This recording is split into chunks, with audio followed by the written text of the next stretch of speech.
하나님 말씀 보겠습니다. 사도행전 5장 40절부터 42절까지의 말씀입니다.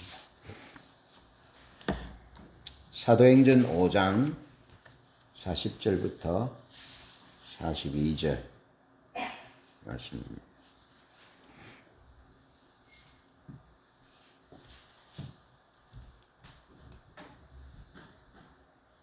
찾으신 줄 알고 제가 봉독합니다. 그들이 옳게 여겨 사도들을 불러들여 채찍질하며 예수의 이름으로 말하는 것을 금하고 놓으니 사도들은 그 이름을 위하여 능욕받는 일에 합당한 자로 여기심을 기뻐하면서 공회 앞을 떠나니라. 그들이 날마다 성전에 있든지 집에 있든지 예수는 그리스도라고 가르치기와 전도하기를 그치지 아니하니라. 아멘.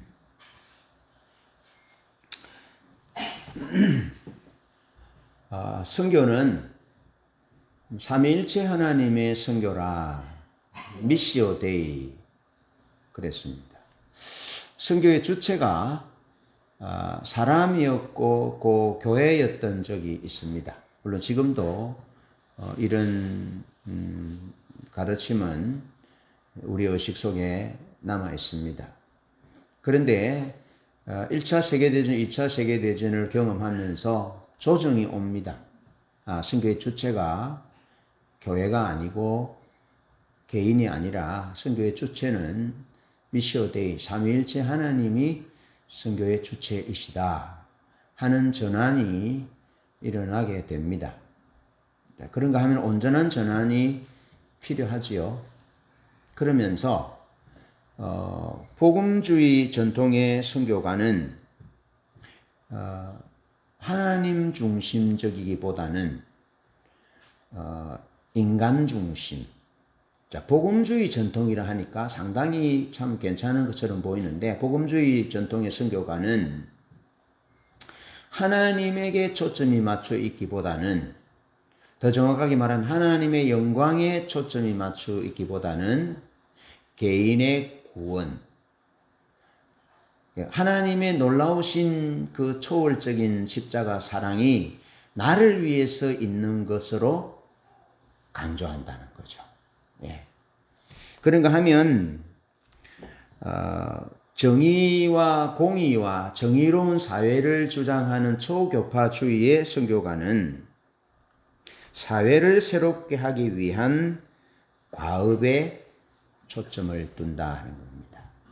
자, 개인 구원이 우선이냐, 사회 구원이 우선이냐, 그런 논의들에 대해서는 이야기들을 많이 들었을 것입니다. 자, 그렇다면 선교의 목표와 목적은 무엇보다도 무엇이 되어야 하느냐 하면, 개인의 구원도 필요하고 사회 구원도 필요하지만 선교의 목표와 목적은 무엇보다도 하나님의 영광이 되어야 한다는 겁니다. 하나님의 영광이 되어야 한다. 그것은 하나님의 사랑을 증언하면서 어떻게 내가 하나님을 영화롭게 할 것인가 라고 지속적으로 끊임없이 묻는 가운데 선교가 이루어져야 한다 하는 것입니다. 오늘은 하나님의 선교를 감당함에 있어서 그 목적에 대해서 말씀을 간단하게 나누어 보려고 그럽니다. 먼저 하나님의 선교의 목적은 조직과 직제, 교회의 조직, 총회의 직제, 이런 것과 또 전통보다는 하나님의 사랑이 더 우선적이다는 겁니다.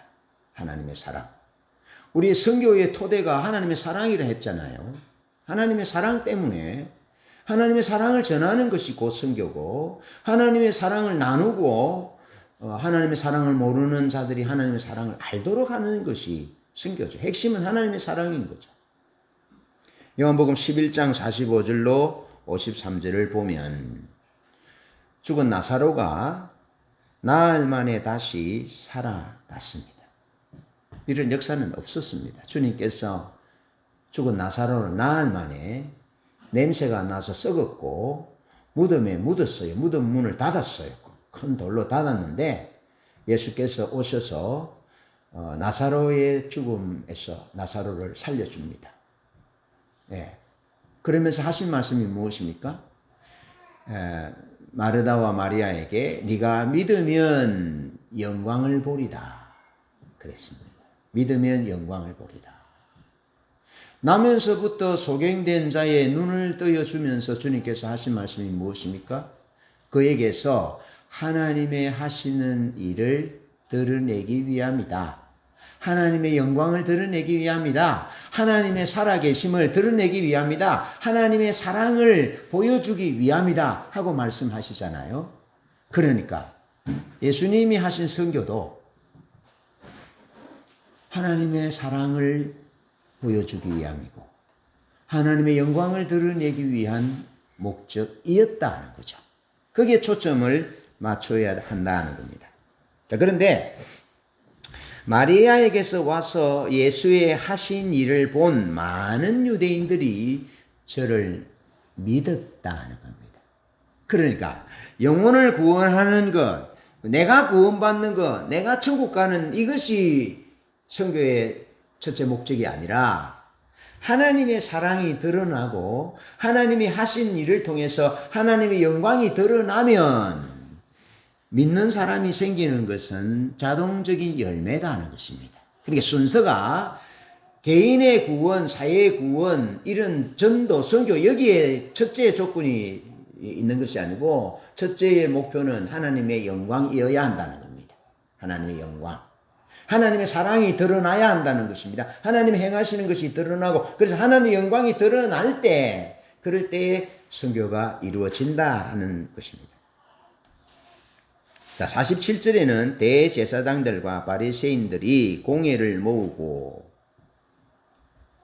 예수께서 많은 표적을 행하니 우리가 어떻게 하겠느냐 그렇게 의논합니다. 자, 하나님의 영광을 본 사람들은 예수님을 믿었어요. 그런데 하나님의 영광을 보지 못한 자들은 하나님의 놀라운 성령의 역사로 표적과 기사가 일어났지만 이날부터는 저희가 예수를 죽이려고 모의했다. 그렇게 53절에 기록하고 있는 것입니다. 사도행전 5장 17절로 18절에 보면 역시 대제사장과 사두개인들의 당파가 다 마음에 시기가 가득하여 사도들을 잡아다가 옥에 가둡니다. 시기가 가득하여. 왜 시기가 가득합니까? 부활의 권능이 나타났습니다. 죽은 자가 살아났습니다. 나면서부터 안전병이 된 자가 고쳐졌습니다. 걷습니다. 많은 사람들이 주님께로 돌아왔습니다. 허다한 제사장의 무리들도 하나님 앞으로 돌아왔습니다. 하나님의 영광을 보고 하나님 이름 앞에 돌아왔습니다. 예수 그리스도 이름 앞에 돌아왔습니다. 예수 그리스도를 주와 그리스도로 고백하는 역사가 생겨났습니다. 그 성령의 역사입니다. 하나님이 하시는 일입니다. 하나님의 영광이 드러난 결과입니다. 그랬는데 산헤드린 공회는 그들의 마음의 시기가 가득하여 사도들을 잡아다가 옥에 가두었다는 겁니다. 하나님의 영광을 보지 못하면 하나님을 대적하는 자가 되고 하나님의 성령의 역사가 표적과 기사로 놀라운 일들이 나타나도 하나님의 영광이 목적이 되지 못하면 시기하는 마음이 생기게 된다는 겁니다. 교회도 마찬가지입니다. 하나님의 영광이 목적이 되지 않으면 성령의 역사를 환영하지 않으면 하나님의 역사를 반대하고 성령을 해방하는 죄를 범하게 된다는 것입니다.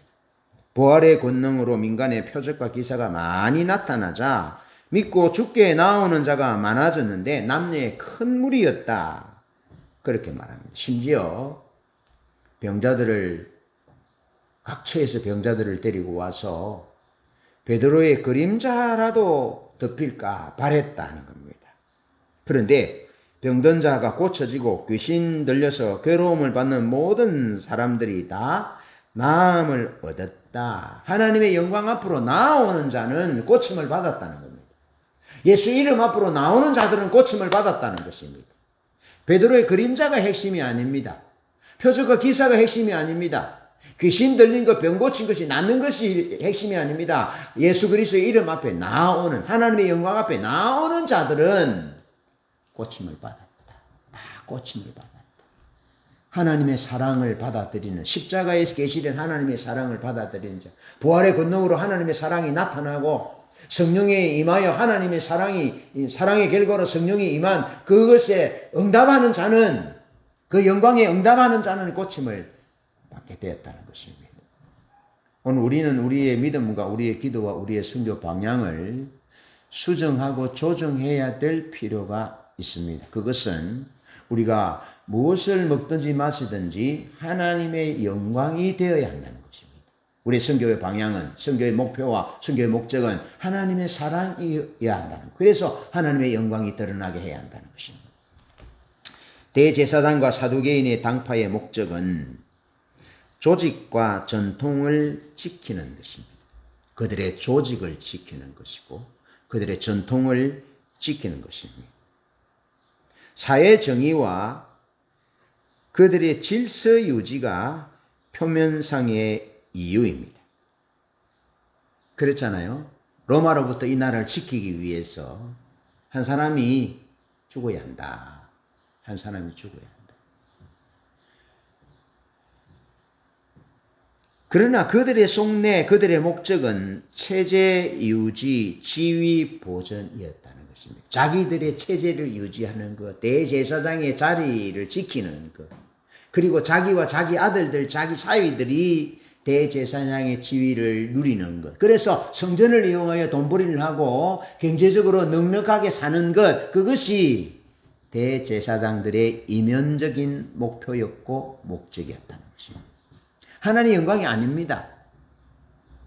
정의라는 이름으로, 공의라는 이름으로 한 사람이 죽어서 모든 민족이 다 살면 되지 않겠느냐라는 정의라는 이름으로, 사회 체제 유지라는 이름으로 무시되는 것이 하나 있습니다. 그것은 사랑입니다. 여러분, 정의와 사랑이 강조될 때 반드시 사랑이 우선적이어야 한다는 겁니다. 정의보다도, 사회 정의보다도 사랑이 우선되어야 한다는 것입니다. 지금 대제사장들과 사두개인 사내들인의 논리는 공의라는, 정의라는, 대의라는 이름 앞에 사랑을 무시하는, 예수를 죽여야 한다는 그런 논리가 어디 있습니까? 흔히 대의를 위해서 소위를 죽어야 된다. 다수를 위해서 개인이 죽어야 된다. 그렇지 않습니다. 하나님 나라는 그렇지 않습니다. 예수님은 99마리의 우리에 있는 양보다 잃어버린 한 양을 위해서 찾아가셨고 그것이 바로 이 세상에 주님께서 오신 목적이죠. 잃어버린 자를 찾아 구원하기 위한 것이 주님의 목적. 그게 주님의 방법이신 거죠. 그래서 다수를 위해서 개인이 죽어야 한다. 대의를 위해서 개인은 무시되어 있는 그건 하나님의 뜻이 아닌 것입니다. 정의와 자비가 둘 다 중요하지만 하나님의 자비가 항상 최우선 순위를 유지해야 한다는 것입니다. 자, 그러면 두 번째, 공의의 결정보다, 선교의 목표는 공의의 결정보다 하나님의 영광이 더 우선적이다. 사도행전 4장 17절 18절에 이미 사내들인 공회는 예수의 이름으로 아무 사람에게도 아무 말도 하지 못하게 위협을 했습니다. 도무지 예수의 이름으로 말하지도 말고 가르치지도 말라고 이미 경계했습니다. 그런데 사도행전 5장 18절 말씀을 보면 사내들인 공회가 결정한 사항들을 사도들이 교회가 어겼습니다. 어떻게 예수님의 십자가와 부활을, 성령의 임함을 정언하지 않을 수 있느냐? 우리는 듣고 본 것을 말하지 않을 수 없다. 우리는 사람에게 순종하는 것보다 하나님을 순종해야 한다. 그렇게 그들의 행동의 당위성을 주장하면서 여전히 예수의 이름을 선포하고 예수 이름으로 가르치고 예수 그리스도의 십자가와 부활의 사실을, 성령이 임한 그 사실을 정언한 것이죠. 그랬더니 사내들인 공회가 강제적으로 사도들을 잡아다가 옥에 가두었습니다. 물리적이고 강제적으로 십자가와 부활의 권능을 막으려고 합니다. 예수의 이름으로 말하지도 말고 가르치지도 못하도록 합니다. 예수의 이름은 하나님의 영광입니다. 예수께서 행하신 모든 행동은 하나님의 영광을 위한 행동이었습니다. 그래서 예수님의 십자가는 예수님의 영광이었고 하나님이 우리를 얼마나 사랑하시는지 보여주는 사랑의 징표였습니다.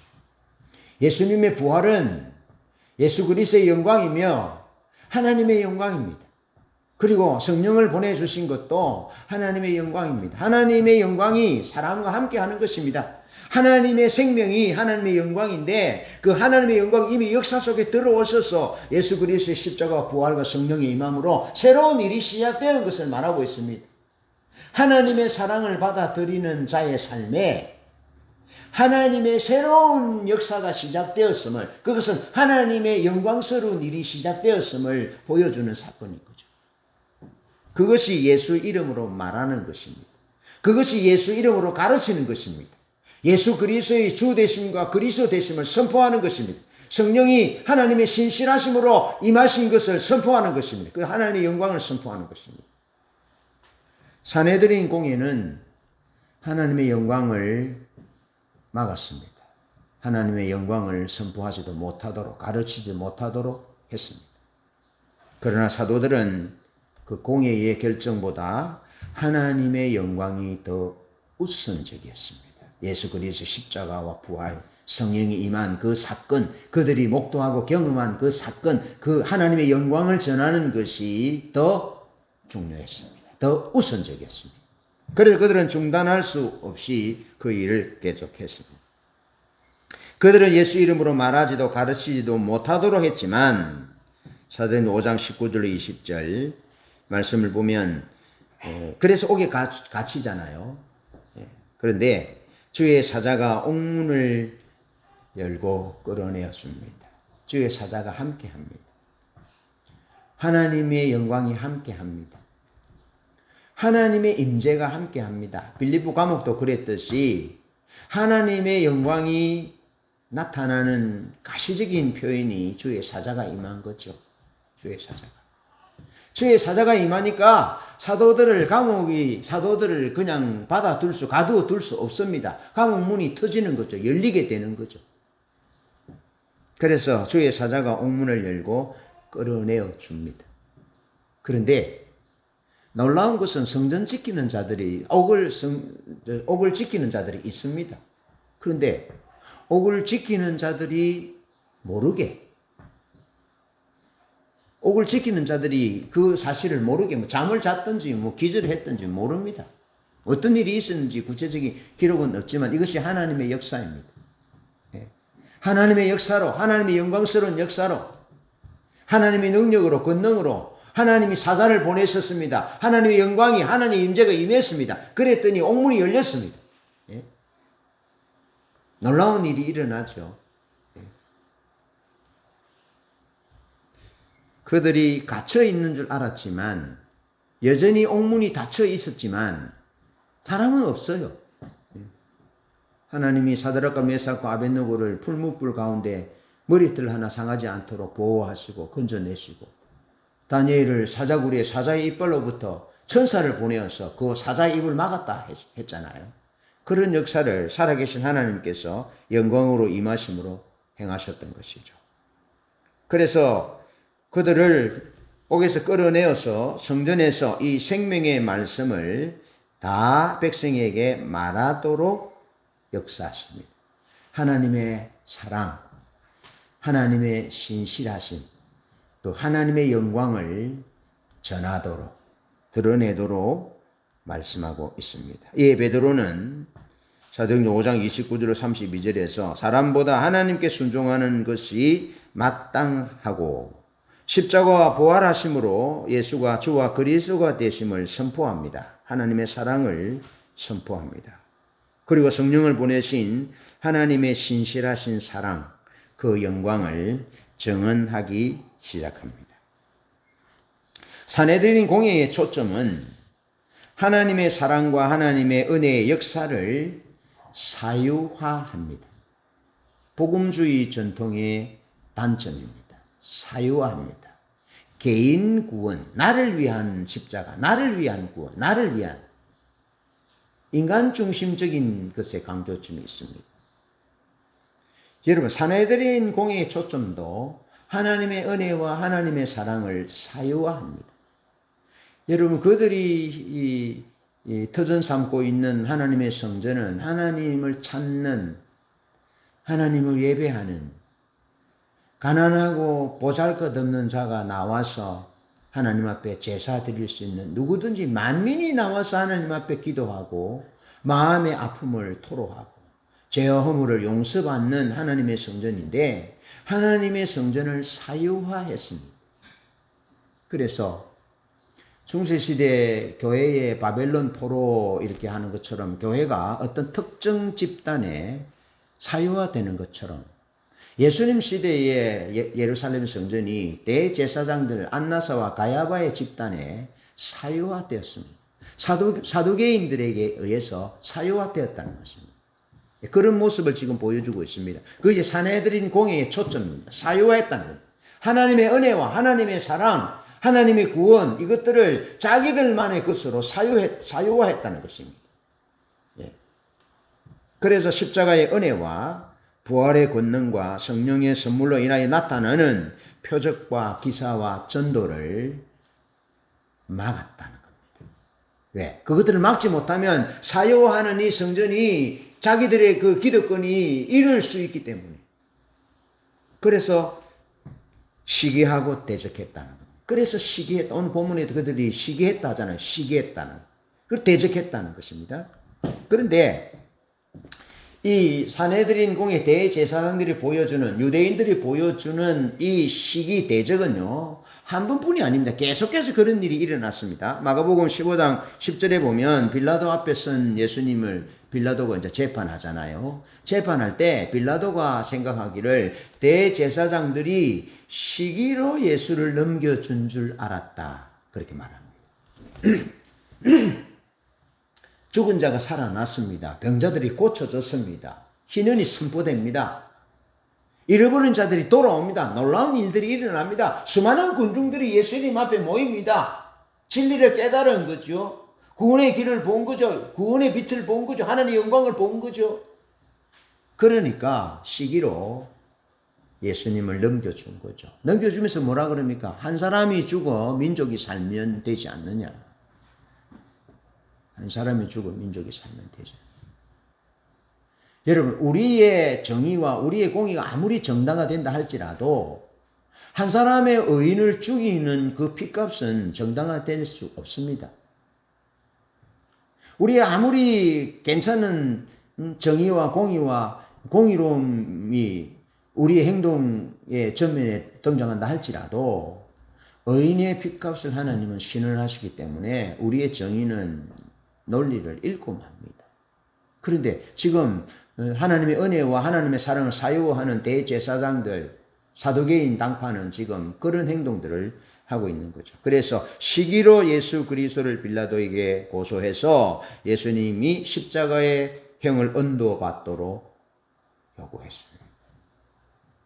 자기들의 사회 체제를 유지하기 위해서 혹은 교회의 그 조직을 편안하게 하기 위해서 어렵고 올곧고 성령 충만하고 지혜로운 충성스러운 한 사람을 죽이는 것은 결코 하나님이 그냥 묵과하지 않으신다는 것입니다. 여러분, 다윗이 우리아의 바세바의 남편 그 우리아를 죽이잖아요. 죽일 때 청부 살해를 하잖아요. 요압에게 보내서. 그리고 사람들은 모르죠. 그리고 이제 그 충신의 아내를 데려오는 그런 것은 참 잘한 일로 당시의 관습이거든요. 그래서 사람들은 다윗이 참 잘한다. 왕이 충성스러운 자기 충신의 아내를 그냥 두지 않고 왕비로 맞이하는 거로 그렇게 박수를 보냈을 것이죠. 그런데 하나님은 그것을 그냥 묵과하지 아니하셨다는 것입니다. 사랑이 정의와 공의라는 이름, 체제 유지의 이름 목적하에 하나님의 사랑이 한 사람의 어려운 생명이 목숨을 잃는 것은 그 정당화되지 못한다는, 그것은 복음이 아니라는 거죠.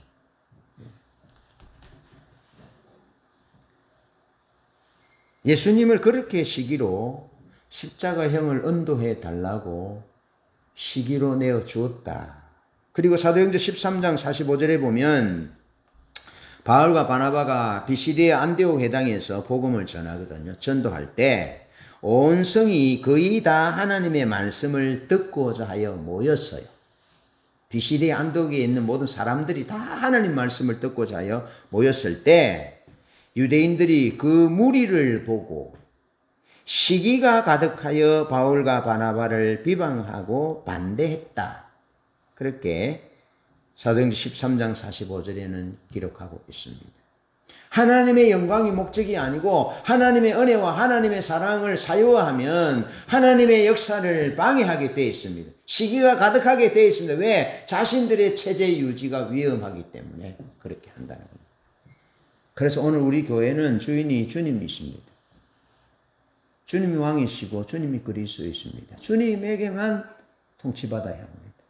목사의 통치가 아니고 우리 모두가 다 하나님의 통치를 받아야 되는 것이죠. 사회화되면 안 된다는 것입니다. 신앙이 사회화되면 안 되고 교회도 사회화되면 안 된다는 것입니다. 직분도 사회화되면 안 된다는 거, 위험하다라는 거죠. 그런데 대제사장의 무리 산헤드린 공회는 그렇게 하고 있다는 겁니다. 그들의 초점은 그들의 체제 유지, 사유화한 그들의 체제 유지를 지탱하고 지키기 위해서 성령의 역사를 시기하고 비방했다는 겁니다. 그래서 예수님을 죽였고 사도 바울을 또 사도들을 핍박하고 있다는 것입니다. 사도행전 17장 5절에 보면 데살로니가에서도 유대인들이 시기하여 나손의 집과 그 사역을 방해하고 반대하는 그런 일들을 보여주고 있습니다. 그런가 하면 제자들 교회의 초점은 인간의 필요가 아니라 하나님과 그분의 청량할 수 없는 은혜가 초점입니다. 하나님의 말할 수 없는 은혜, 하나님의 갚을 수 없는 사랑, 그것이 초점인 것입니다. 그것이 사역의 초점인 것입니다. 그것이 교회의 초점이 되는 것이죠. 그것이 사도들이, 교회가, 성도들이 살아가는 이유가 되는 것입니다. 선교하고 전도하는 이유가 되는 것입니다. 하나님의 은혜, 하나님의 사랑, 그것에 초점이 맞춰지는 것이죠. 능력이 아닙니다. 교회 성전과 부흥도 아닙니다. 귀신을 쫓아내는 병을 고치는 것도 아닙니다. 표적과 기사도 아닙니다. 하나님의 은혜, 하나님의 사랑. 그것이 목적인 것입니다. 그것이 초점이 맞춰져 있는 것입니다. 그리고 치유와 귀신 쫓는 것과 구원받는 사람들이 늘어나는 것, 남녀의 큰 무리들이 하나님 앞으로 돌아오는 그것은 열매인 것이죠. 결과인 것이죠. 부차적인 문제인 것이죠. 우리 교회의 선교는, 우리 교회가 존재하는 이유는 하나님의 은혜와 하나님의 사랑, 하나님의 영광이 목표여야 되고 목적이어야 합니다. 예. 그렇게 해서 하나님 앞에 하나님의 사랑과 하나님의 은혜를 높이고 하나님의 그 영광을 드러낸다면 히브리서 11장에 나오는 하나님의 사람들 가운데 칼에 죽고 강에 죽고 맹수에 죽고 그렇게 죽어가도 그것이 실패한 죽음이 아닌 것처럼 우리 교회가 선화목자교회 여기 존재하는 이유는 가시적으로 드러나는 것이 목적이 아니라는 것입니다. 하나님의 사랑이 목적이고 하나님의 은혜를 찬미하고 하나님의 영광을 드러내는 것이 목적인 것입니다.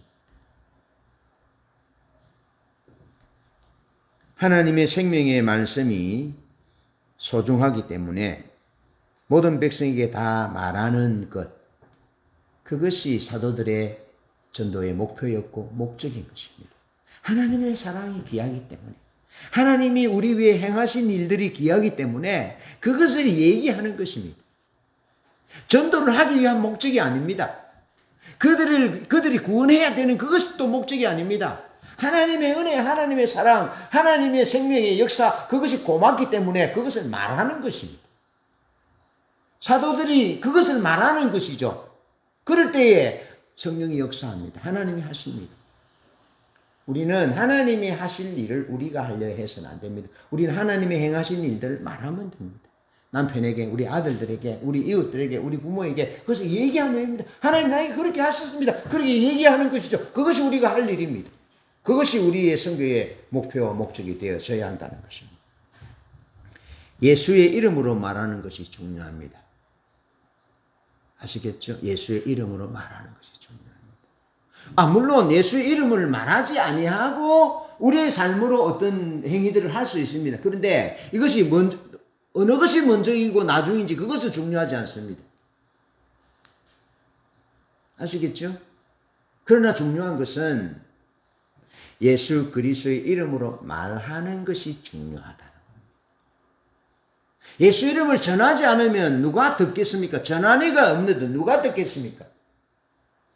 우리가 예수 이름을 전하지 않고 나타내지 않고 어떤 섬김의 행동을 할 수 있습니다. 섬김의 행동이 먼저일 수 있습니다.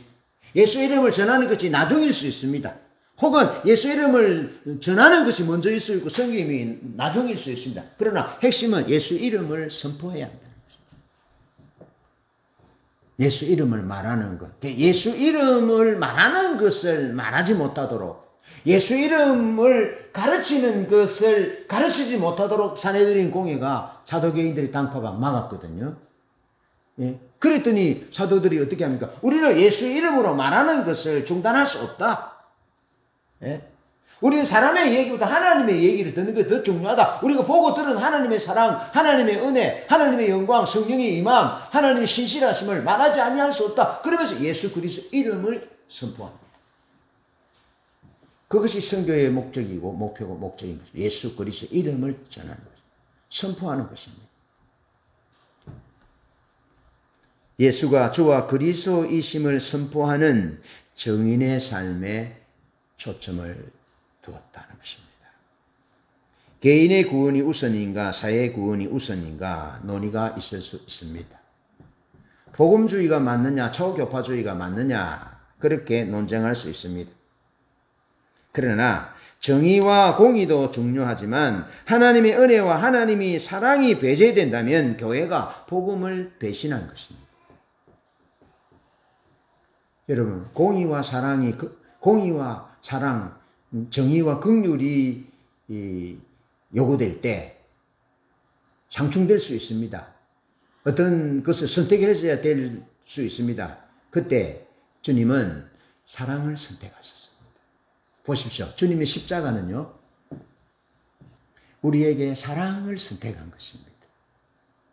사랑을 선택하니까 하나님이 공의와 정의를 실현시키는 거죠. 예. 예수님이 그때 정의를 선택했다면 어떻게 됐겠습니까? 로마를 천사 12명도 더 되는 천사를 명해서 로마 군사들을 물리치고 대제사장의 군사들을 물리치고 다 평정했겠죠. 왜? 그들은 불의하잖아요. 정의롭지 못하잖아요. 그런데 주님은 그 정의로운 행동을 위해서 칼을 뽑지 않고 사랑을 선택하고 죽으신 겁니다. 그렇게 해야 한다는 겁니다. 다시 말씀드리면 정의와 공의도 중요하지만 하나님의 은혜와 하나님의 사랑이 하나님의 영광이 배제된다면 교회가 복음을 배신한 것입니다. 예수님이 왜 십자가를 졌습니까? 하나님의 영광이 거기에 있기 때문에, 하나님의 길이 거기에 있기 때문에 주님이 사랑을 선택한 것이죠. 오직 우리는 하나님의 은혜와 하나님의 사랑을 전하되 하나님의 이름과 하나님의 영광을 이 세상에 전해야 합니다. 그것이 우리가 선교하는 선교의 목표고 목적입니다. 결과는 하나님께 맡기고 예수 그리스도의 하나님의 사랑과 하나님의 은혜와 하나님의 영광을 선포하는 우리 교회 또 성도님들이 되시기를 주님의 이름으로 축복합니다.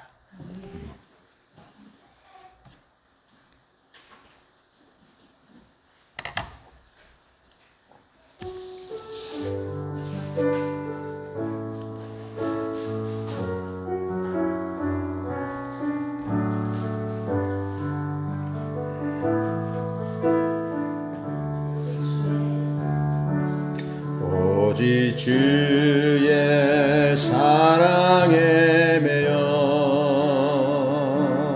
내 영 기뻐 노래합니다.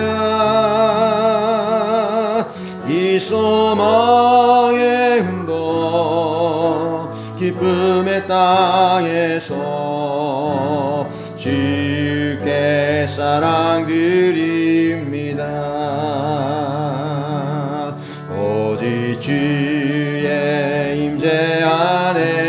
갇혀